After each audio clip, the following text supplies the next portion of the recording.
मेहनत करें हम, लागत लगाएं हम और कीमत बताए तुम।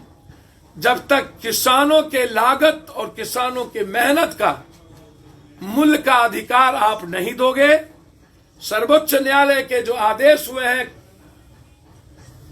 कि आप किसान और सरकार की कमेटी बनाइए, हर साल लागत और मूल्य के आधार पर उसकी खरीदारी हो। नीतीश बाबू और विपक्ष के बहरूपिया जी लोग, मेरा करबद्ध आग्रह है, इस बिहार को किसानों की जिंदगी को समाप्त करने में आप लोगों की भूमिका 30 सालों में सर्वोच्च रही है।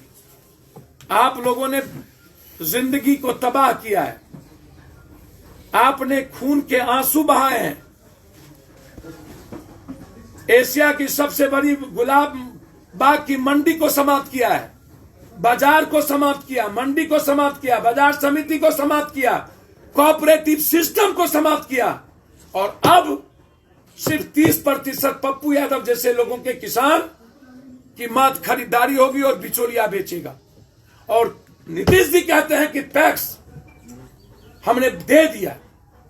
नीतीश जी, आपसे बिहार की जनता पूछना चाहती है कि क्या रियल किसान जो बेच करके बिचौलिया का बाहर कमाने चला जाता है उसको राइट है या नहीं? ये सवाल नीतीश जी से है। और इन मुद्दों को लेकर हम लोग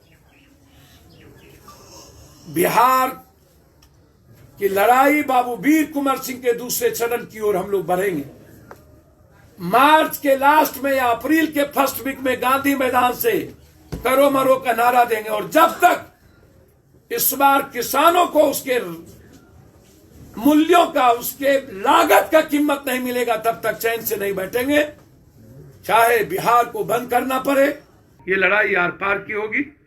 और हम अपील करते हैं समन्वय समिति के लिए और नीतीश बाबू से कि 30% को दायरे को हटाएं, बिचौलिया की खरीदारी को खत्म करें, गोदाम और को निर्माण करें, बाजार समिति को चालू करें, मंडी सिस्टम को चालू करके आप टैक्स रखें, मुझे कोई आपत्ति नहीं, लेकिन मुझे एमएसपी के तहत बाजार और मंडी जाने का राइट है। मैंने कहा विपक्ष को समन्वय समिति बनानी चाहिए।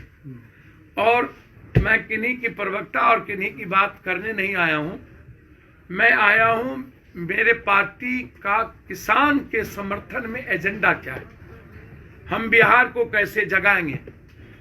30 सालों में विपक्ष और सत्ता पक्ष, जो वर्तमान का विपक्ष है तब के सत्ता पक्ष, उन्होंने बाजार समिति को समाप्त किया, उन्हीं के रीजन में कोऑपरेटिव समाप्त हुआ, उन्हीं के रीजन में सारे गोदाम बंद हो गए, अनुमंडल पर जो बाजार समिति थी वो समाप्त हो गई, चीनी मिल बंद हो गए, उन्हीं के रीजन में राइस मिल बंद हुए, उन्हीं के रीजन में किसान की दुर्गति हुई, नहर समाप्त हो गया, उन्हीं के रीजन में बाढ़ और सुखाड़ से जिंदगी हमारी तबाह हो गई। मैं सवाल पूछना चाहता हूं विपक्ष से और सत्ता पक्ष से, 30 सालों में बाढ़ और सुखाड़ क्यों नहीं हुआ? ये लड़ाई है।